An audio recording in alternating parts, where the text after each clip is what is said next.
Good. Good to see you, Randy. Good to be seen. Appreciate it. Welcome, everybody. This is episode number 115 of Tech Sales Insights. Really excited to have excellent go-to-market leader, Mark Stephenson, with us today. Our title topic is around your ICP, your ideal customer profile, why a focus on ICP is even more critical now for go-to-market teams. So not just sales, but the whole broader go-to-market team.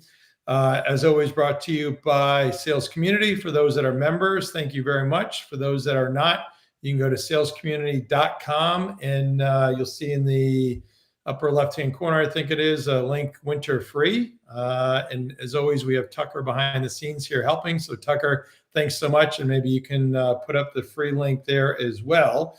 And we've got a new company to Sales Community, Trender.ai, who is sponsoring today. They're in the ICP space, so we thought that would be very appropriate. So it's Trender.ai, and Tucker, maybe you can also post the link for them in case anybody wants to check them out. They're definitely an up-and-comer. Trender is a new approach to sales prospecting. It's a search engine that automatically discovers new prospects across social media platforms, kind of like 6 Sense for social. So if you think about it, lots of different use cases, but for sales, Trender automatically scans and searches social media platforms to uncover conversations and contacts based on targeted keywords and hashtags. Get the right people quickly, book more meetings, engage with prospects authentically. So look forward to seeing and hearing more about Trender as we expand our relationship. So, Mark, we've known each other for a long time. You've done a much better job of keeping your hair, although gray, than I have. But I certainly can vouch, personally and firsthand, working with and alongside Mark. He was recently a very successful CRO at Eversort. Before that was at Avi Networks, then Cloud Passage, Digital Realty, all in sales leadership jobs.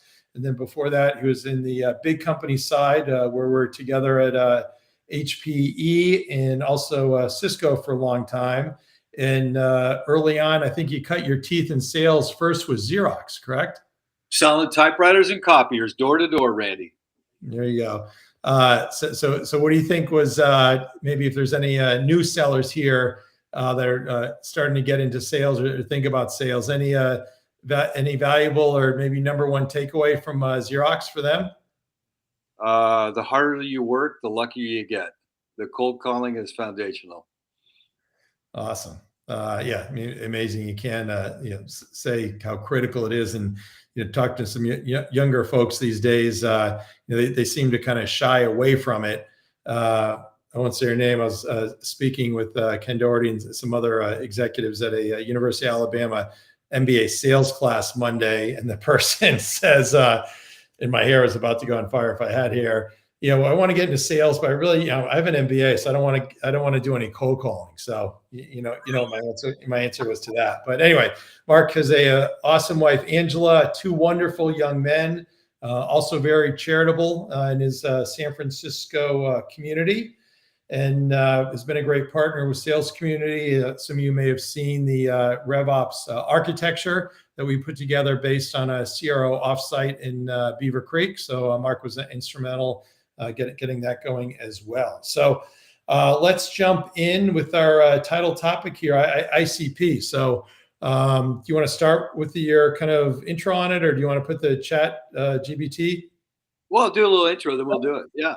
Okay. So, we, Tucker in Sales Community, I'm really glad to be here. And we did a post yesterday on ICP that you could read. And it's really over time, I'm not that smart. I had an original idea in 1987. I can't remember it. So from an execution standpoint on go-to-market, I focus on 4 things. ICP is the first, hiring great talent, how you get your whole team focused on go-to-market for efficiency and leverage, and then sales effectiveness and a modern RevOps stack. But why ICP is so critical is always been a point. Everybody will tell you, oh yeah, we're really focused on our ICP. But in this economy, whether it's an R or not, it's even more critical to focus on your ICP. And And so what is the ICP? Randy and I were chatting about it, and if you kind of been under a rock, yeah, I hadn't heard about Chat GPT, and I said, well, I'll ask Chat GPT what is ICP and see what the answer is. And you got to post this, Randy. I could not believe, in less than a minute, what the response was. So if you want a good definition of ICP, Chat GPT's got it. And if you pull that up, it's really four things, right? Is you want to focus, you want to put all the wood behind the arrow of an ideal customer for your business. And you want to look at things like demographics, psychographics, how they buy. There you go. Third is behavior, and you just mentioned a lot of technologies out like Sixth Sense and others where you can understand intent, bias, and behaviors of prospects. Rich opportunity to use technology around ICP, and your company sponsor today, absolutely there as well. And then the company organization and size. And that last piece that Chat GPT mentioned, company size, is usually the only thing people are focused on around ICP. You got to look at these other factors. And I love, even at the bottom, it's a little hard to read there. It says, the reason you focus on ICP is to be more efficient and effective in your marketing campaigns and get higher conversion rates. How spot on is that? It's Crazy. exactly the reason you'd focus on ICP. Crazy. We have a couple comments. So anybody who wants to ask any questions or chime in with any comments, certainly love that. So Peter Bell says, love Mark Stephenson quote, the harder I work, the luckier I get. Right on.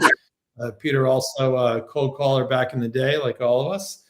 Justin Middleton says 100%. And then Justin adds, then it's nice to know who responds in what channel, phone, email, social. Absolutely.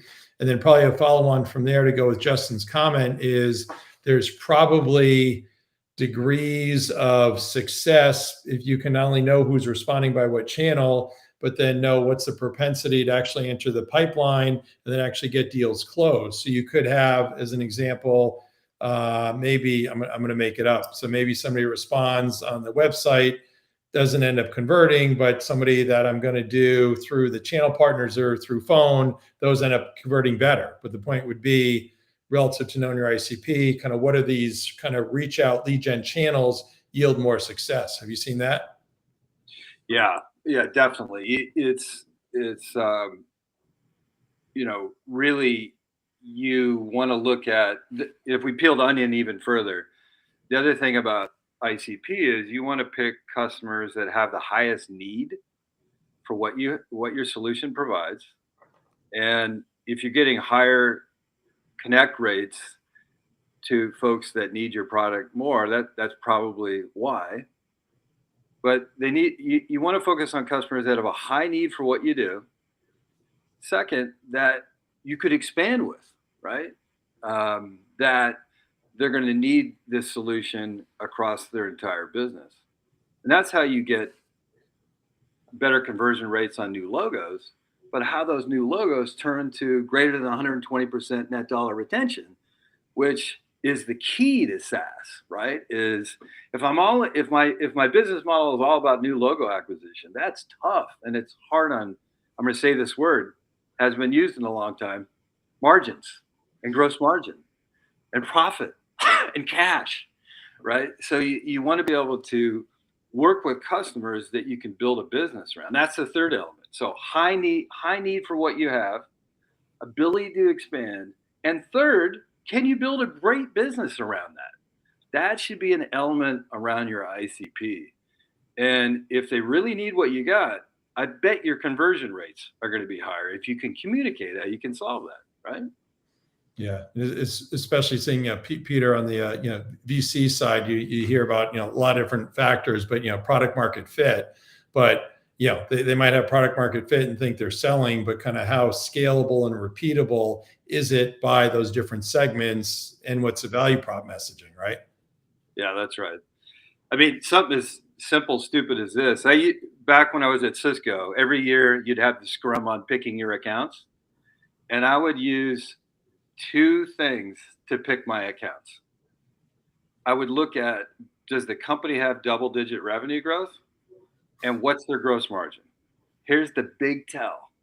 If the gross margin is greater than 50%, they don't need an annual budget cycle to buy what you got. They got disposable cash to buy what you got. If nothing other, look at double-digit revenue growth and gross margin to pick the industries you're going to go after. That's why when somebody tells me, yeah, we're going after healthcare, retail, and manufacturing, I'm like, oh, good God. Hopefully it's because your solution only works for those markets, but that's a tough ICP industry to go after. Hey, you know what? How about this for a blog idea? How to help reps figure out what accounts they want to request in the current sales cycle, right? I mean, how many reps, go after just the stupid stuff, and there's so many common sense things. So maybe you can do that as a follow-on blog.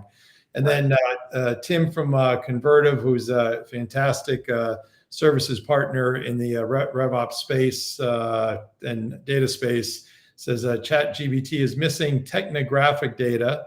Right. And then Tim also says personality trait data too, but still is amazing as a resource tool, huh? Well, that's the point. Is like if you're opening thinking about something, I'd go hit ChatGPT to see what's the prevailing research and topics and things on it. But Tim points out a really topical piece right now, which is unless you're astute on the topic, you won't know if you're being spoofed by ChatGPT or not. And he's exactly right. It's a great first answer that we showed today, and in less than a minute, I'll take that. But technographic data, which really means what kind of other technologies does the company buy? Like, does your solution really work well with Salesforce or others? That's a tell in your ICP that you want to really scrum for and figure out. And personality data and all these other things.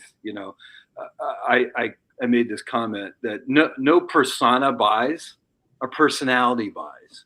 And you want to vividly understand your ideal customer profile to the person, the role, the type, why they would want to buy that solution, the behaviors around it. That's how deep you want to get. Totally. The other thing, is some of these things we're talking about is so foundational, but it gets overlooked. Like back in the day, what were the three things around a value prop that we would focus on? Can your solution bring $1 of revenue into the company? Can it take $1 of cost out? Or does it mitigate risk? Or like you say, does it keep you out of jail? But it's in that priority. If you could show your solution can bring another $1 of revenue into the company, that's the highest order value prop. And by gosh, if it can also save cost, that is a hugely valuable value prop. But I worry about folks that aren't really focused on those three things.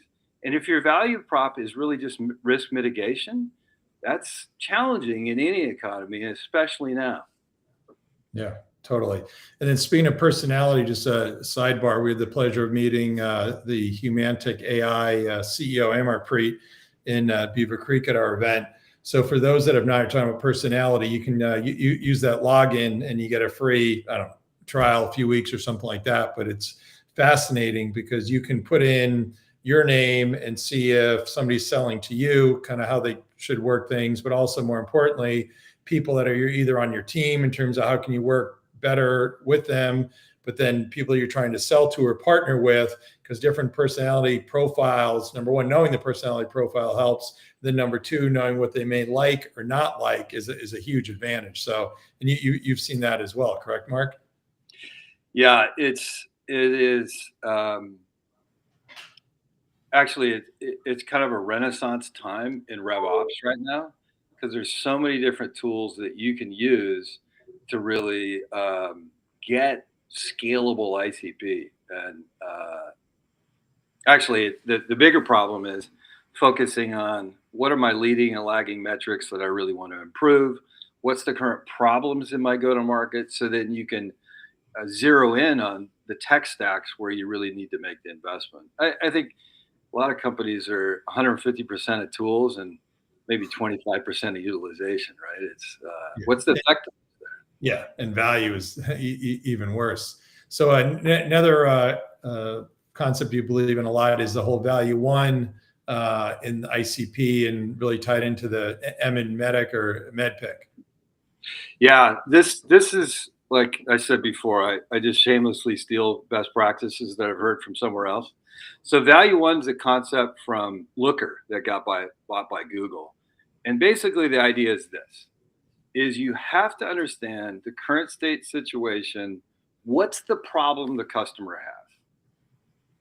Second, what's the metric that is inside that problem that they want to address? And third, what's the desired state metric need to be to where they would invest in it? So you always talk, oh yeah, we're a ROI seller. Well, everybody's clear on what the investment is, but what's the return? Yep. And so the M in medic is really that metric of improvement that's tied to the pain that you have. So it's a long old concept, and some people they get hey, that's yesterday's news. No, people are still buying.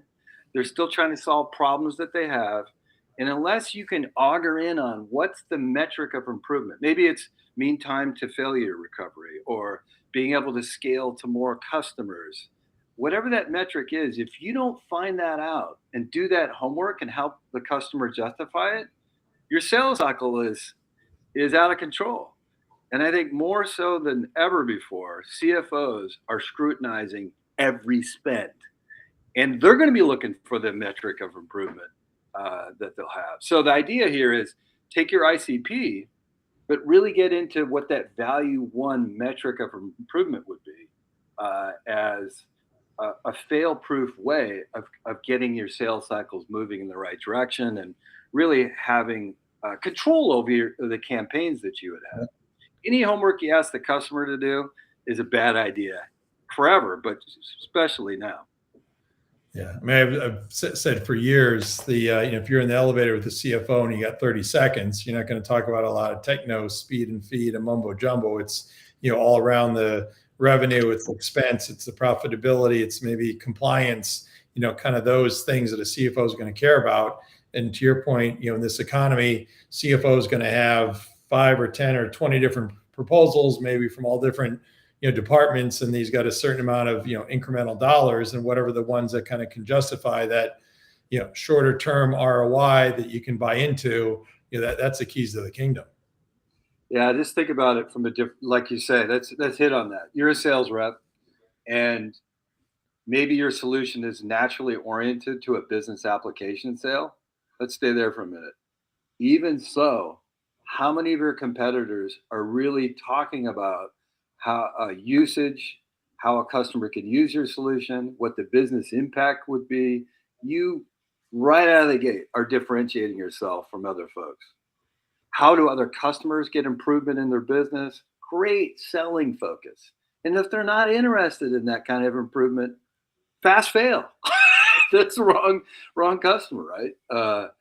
Yeah. But maybe your solution isn't a business application sale. Let's say back in the day when I was at Cisco and you're selling network infrastructure, you need to peer up the use case to think behind what's the business case for why they would invest.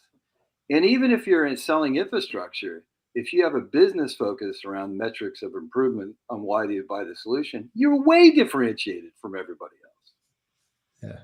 Yeah, totally. So now going back on your kind of value one points, it's obviously very valuable for sales, but then what about some of the other go-to-market teams? Yeah, man, this is why I really focused on it. So at Evisort, we had it's AI for contracts, and you could absolutely get into a business metric improvement conversation. But in SaaS, the thing I learned the hard way back in the day at Cloud Passage was you can't be selling like technology sales. Technology sales is I'm gonna crush the new logo sale. I'm going to have a partner implement. And I'm casually interested in how the adoption goes, especially around renewal time. That don't work in SaaS. You have to be focused on adoption. So let's take that value one idea. You sell on value one, you're having that conversation. You in Salesforce, we would not allow somebody to close out a close one deal unless they had the value one metric of improvement, the current state and the desired state in Salesforce for the handoff for customer success. Now your services, your customer success teams, they know what to implement on. What does it mean to be adopted? Is it more users? Is it more usage? Not necessarily. So that value one idea is a great way to, staple yourself to a prospect and run it all the way through the customer. That value one thread, it helps clarify the sales opportunity. It helps the services team get adoption. What about training? Don't train them on anything other than using that use case that gets their value one done. And then CS, once you have worked with the customer to implement value one, the company has earned the right to talk about expansion. Now that we know that this was a good return on investment, can we talk about other use cases that customers have? So it's a great discipline all the way around. And then marketing, instead of talking about waving the hands and market textures and things, think about case studies that focus on value one improvement. It's a virtuous process if you focus on value one. And it's a great way to have the football passed between groups within a go-to-market. Yeah. So here's one for you. So the sales rep, it may not be in the core ICP. Sales rep says, wow, it could be a monster deal, blah, blah, blah. How do you, like in the old days, I would do things which would be, green, yellow, red in terms of kind of, opportunity and kind of that ICP. How have you seen it done successfully to really tell the reps and have them tell them where to focus, but then any tricks to kind of be obvious around here's where not to focus? Because a lot of times common sense doesn't prevail because they get all excited about a potential big deal. Yeah, that's great. I mean, this is where the rubber hits the road. When you get a lead, and every rep loves a lead, do you say no? Like the classic one is, I'm advising CEOs all the time on this one, where you've got all the prospects in the world in the United States, and yet you're taking inbound leads from Europe or Asia. Why would you do that? Hey, I can't meet with you because I got to get on a plane to go to Russia. We've got this sales opportunity there. Like, how many prospects are you passing by on the way to the airport? Yeah. So, what do you do? This is the test. What do you do when you get an inbound lead from L'Oreal in France? Do you take that lead? Well, do you know if you're a SaaS platform, you actually can't serve that customer from the US because of GDPR requirements. So that's a huge cost to the company to support that customer if you're going to support it in country. And they probably don't want their data moving back and forth across. So that's an example. Another one would be, you want to create processes that scale for sales. So in their Salesforce book, do they have accounts that are not in your ICP? Why? Why wouldn't they just have accounts that are in the ICP?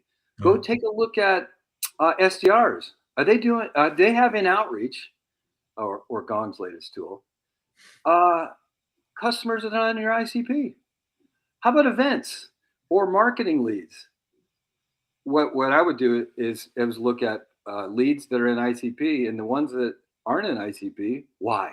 You have a cost to serve that prospect. You have limited resources.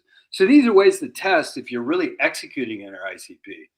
And what's your pipeline look like? Early and late stage, and to ICP and outside of ICP. Why should you have any pipeline that is outside of your ICP?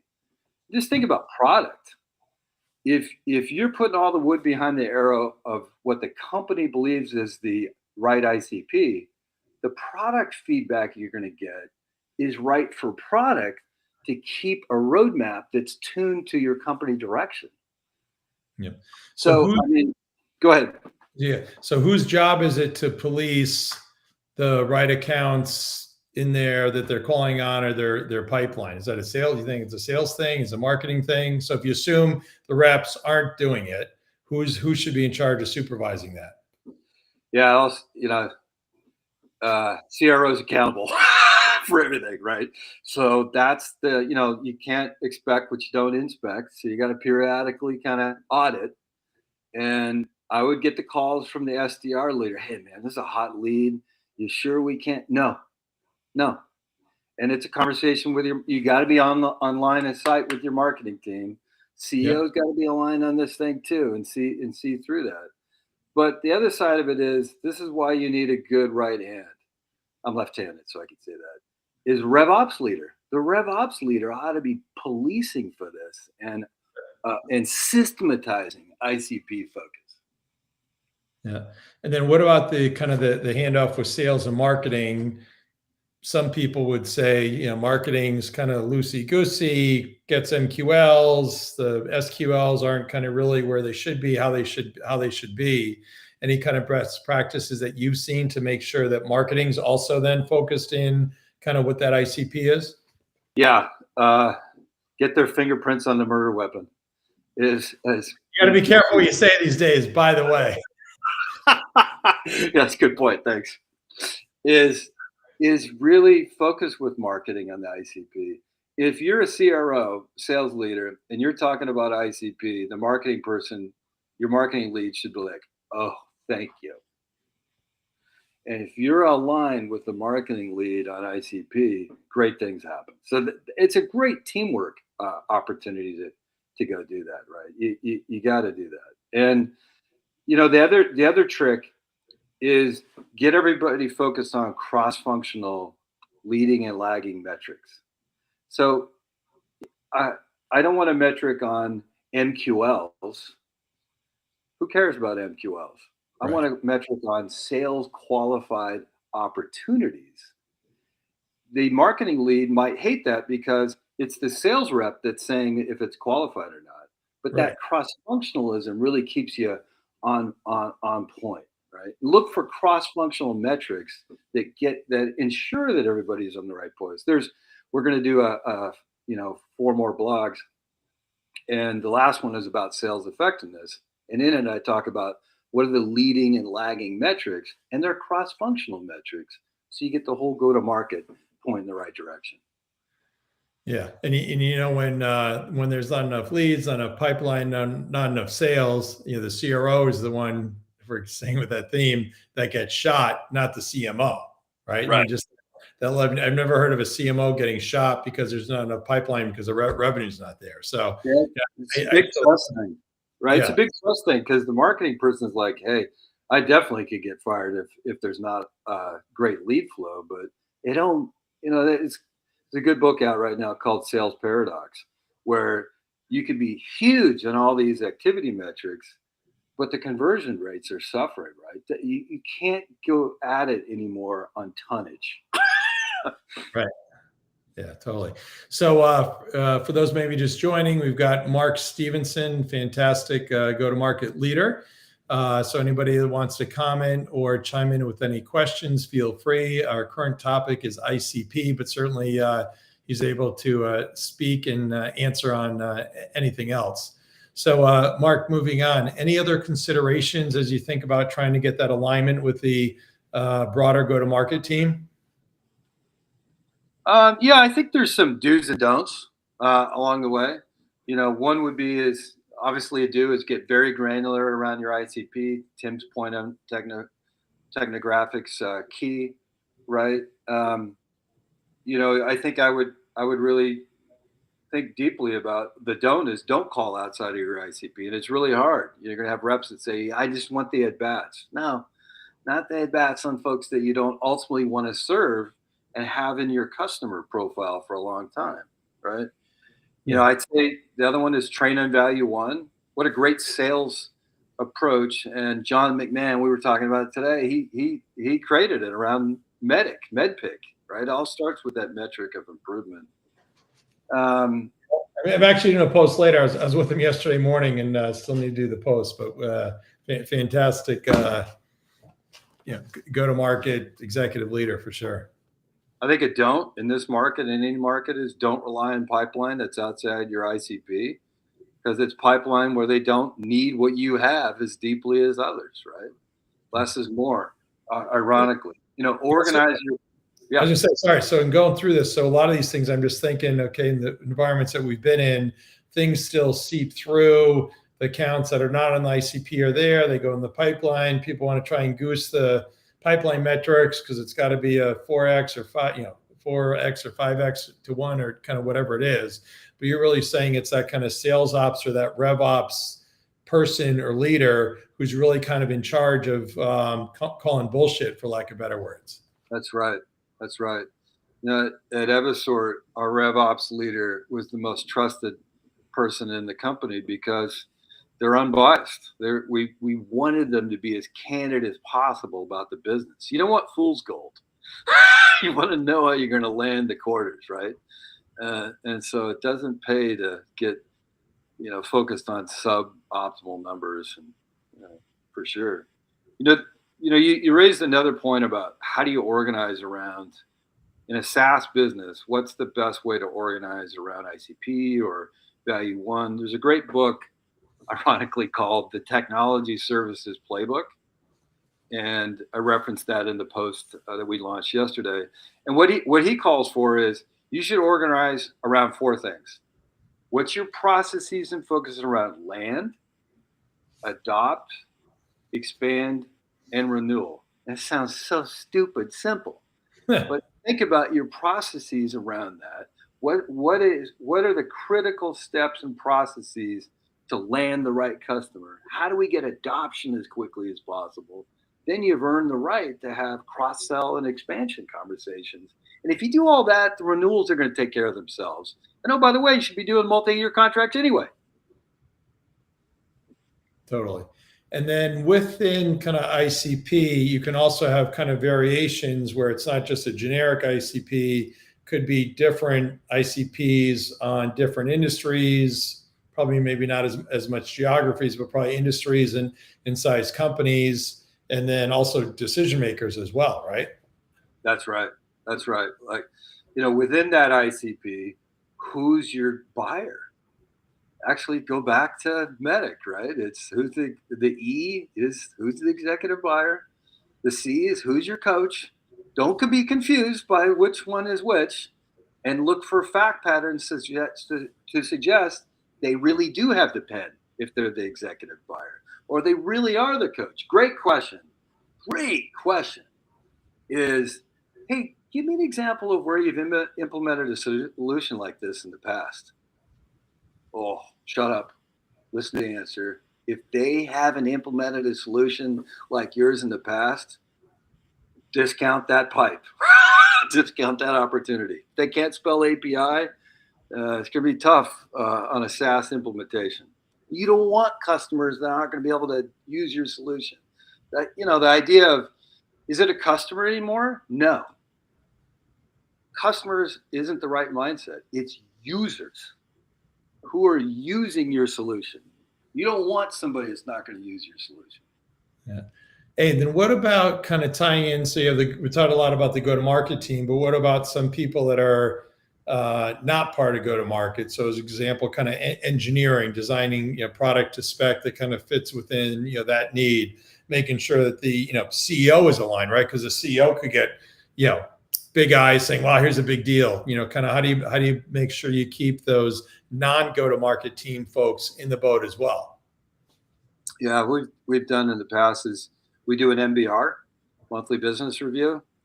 You can call it a QBR every 90 days as well. And you want complete transparency around what are the key deals we're focused on, why, what's the pipeline focus.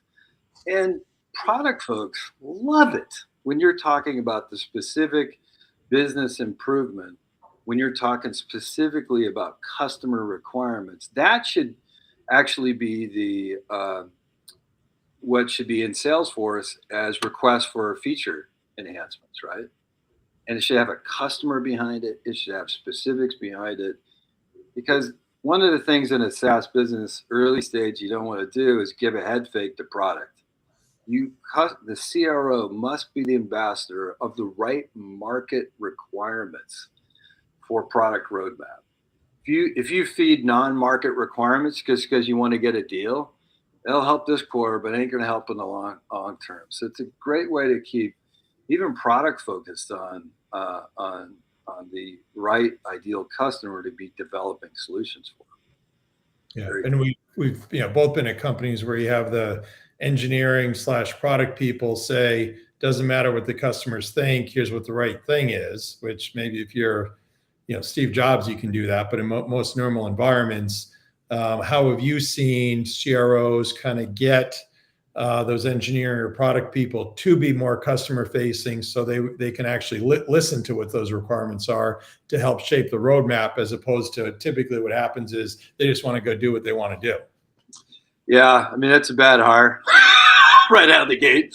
If your product focused people are not customer Yeah, centric. but it happens at some great companies, right? Yeah. Well, I'm going to answer your question, but also think about CEOs that are product centric.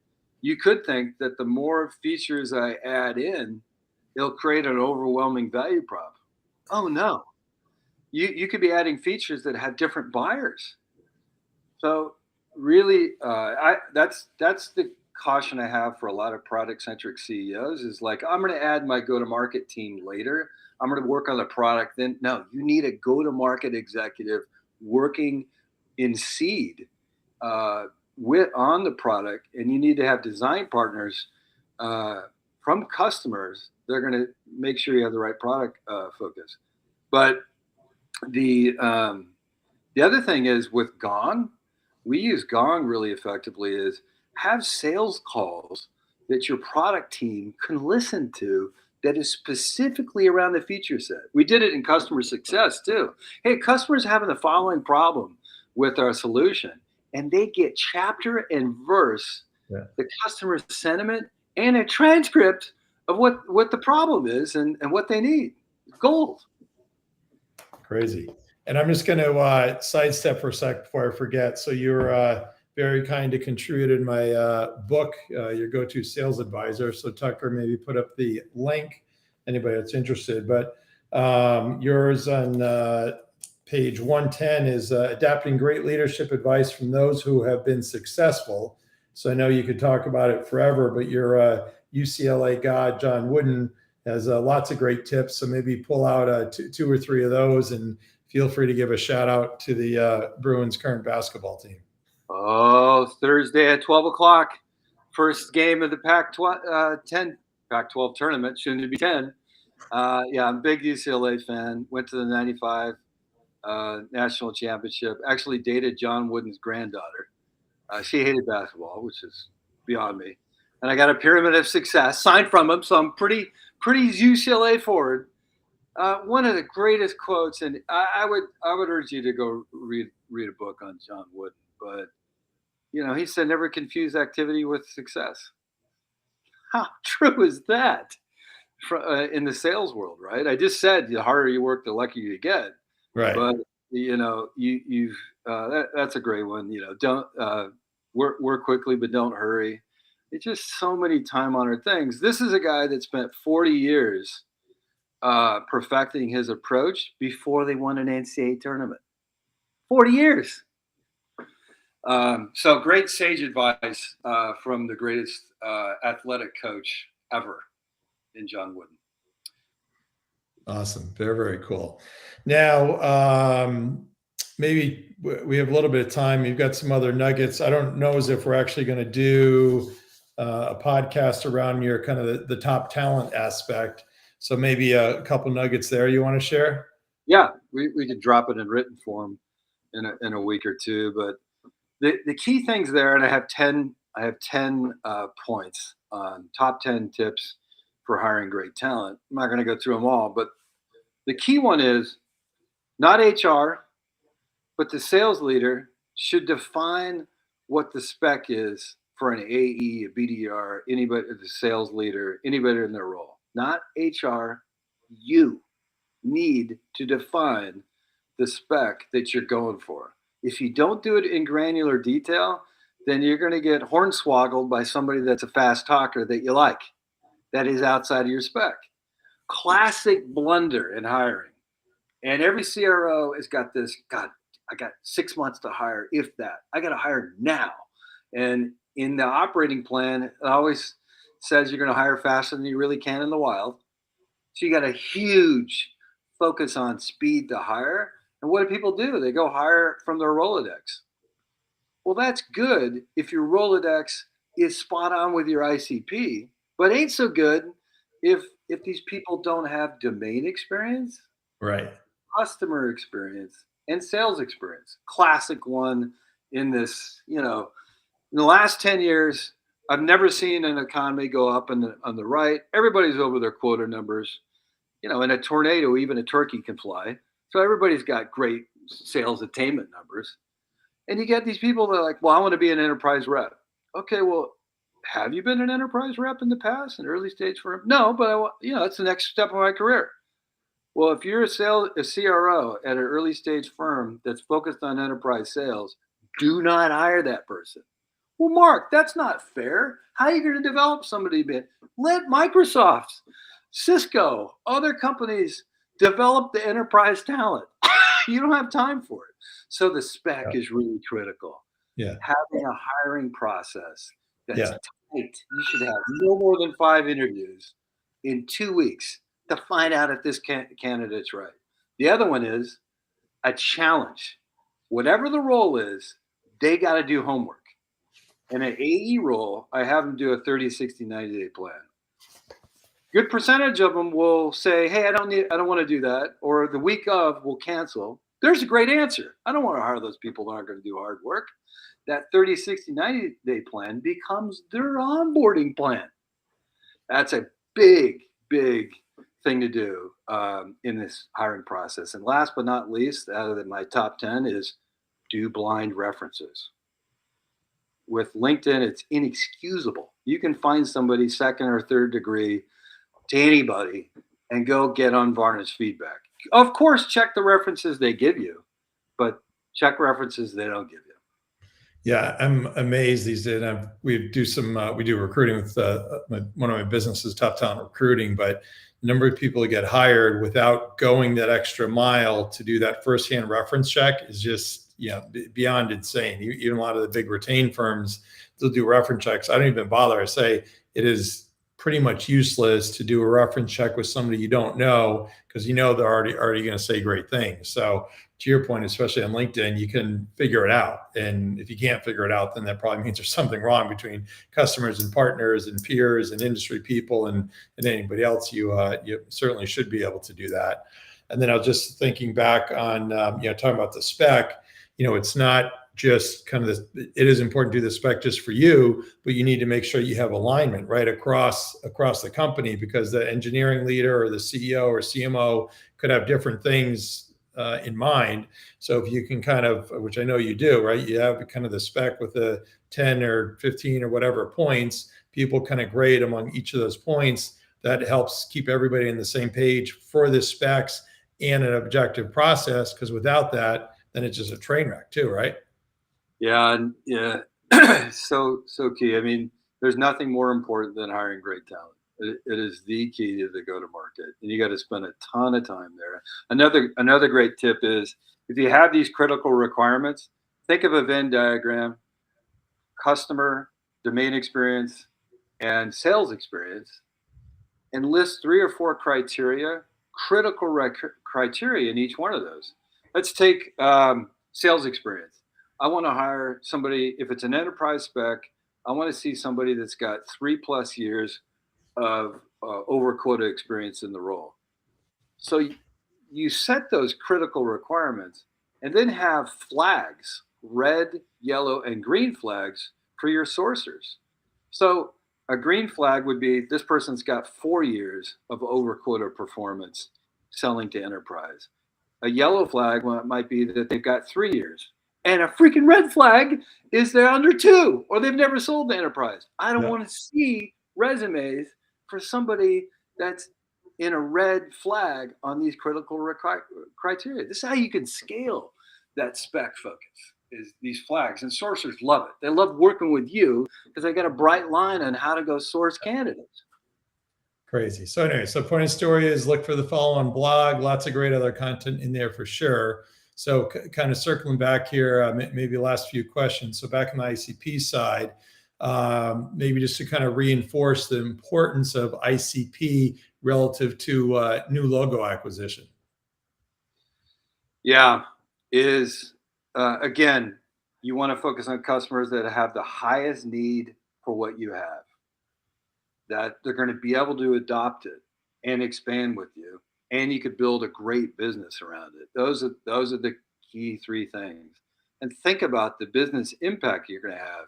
Is the value one metric around bringing a dollar of revenue into the company, taking cost out, or is it a risk mitigation play? Right? You have to think in those business terms once you get a line of sight on the ICP.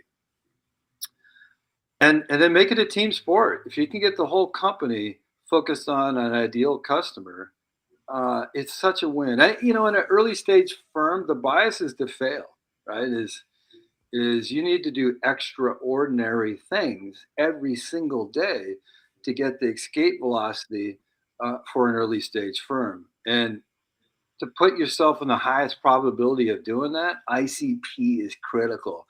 I was talking to a consultant the other day.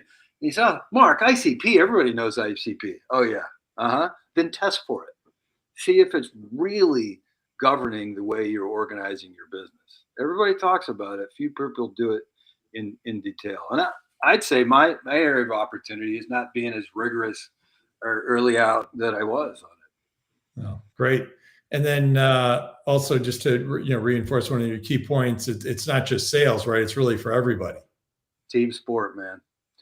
Everybody gets better when they have a great, vivid understanding of their mission, the market they're going to go after, the customer they're going to go after in vivid detail. It's an old school idea, right? Intuit, right? They built products specifically watching how somebody did their taxes in front of them. Absolutely. We got some good chimes in here. Paul says, love the flag method, Mark. Great stuff. Paul Salamanca has a great group, top 1%. Ryan, who is from, I always want to say phone ready sales, phone ready leads. The list is the strategy. And Peter Bell chimes in, antlers. What's he saying? Antlers, great. Mark Stephenson quote, make ICP a team sport. Love it. Yeah. So ICP a team sport. Awesome. Maybe some of these you should patent. And Paul echoes that. No ICP in team. There you go. Maybe a final point. Best new logos are the best customers, right? That they are. They are, right? It's again when your CEO goes to raise money, there's three questions that CEO is going to have to answer. What's the NRR growth, 2x, 3x, 10x? Or ARR? Second, what's your net dollar retention? It better be over 120%. And third, what's rep quota distribution? Those are the three funding questions. And so you want to pick your new logo that's going to give you net dollar retention greater than 120%. Yeah, you need the ARR, but you need the net dollar retention, or your reps are never going to be over the quota they have with the kind of distribution you need for reps to be successful and your business to be successful. Yeah, I mean, it's really taken what you'd traditionally think of kind of product market fit, but it's really kind of that much more specific around all these different ICP attributes. That's right. That's right. Business, technographic, behaviors. Think about how they adopt, right? If you're an API solution, you can go see how often have they really implemented API solutions and optimized for that. Anyway, it's a fertile topic, but I think go-to-market teams need to be focused on this first and foremost, especially now in this economy where hard ROI is going to be driving buy decisions. Yeah, big time. And then Amar Preet chimes in, full disclosure, he's with Humantic AI, who I mentioned before. Amar Preet, you probably weren't on, but if you scroll down, you see we actually put in the link to get the free trial. But Amar Preet says, Tim, we might be able to do a thing or two about that.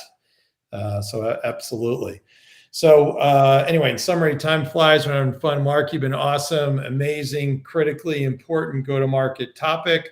Look for the follow-on blog posts from Mark. We've posted those. We have the one that just dropped, was it yesterday or today? And for those that are a part of Sales Community, thanks. For those that aren't, go to salescommunity.com and you can see the link, member free. And thanks to Trender AI, who is, no pun intended, right in the middle of the ICP space, and look for them to continue to do some great things.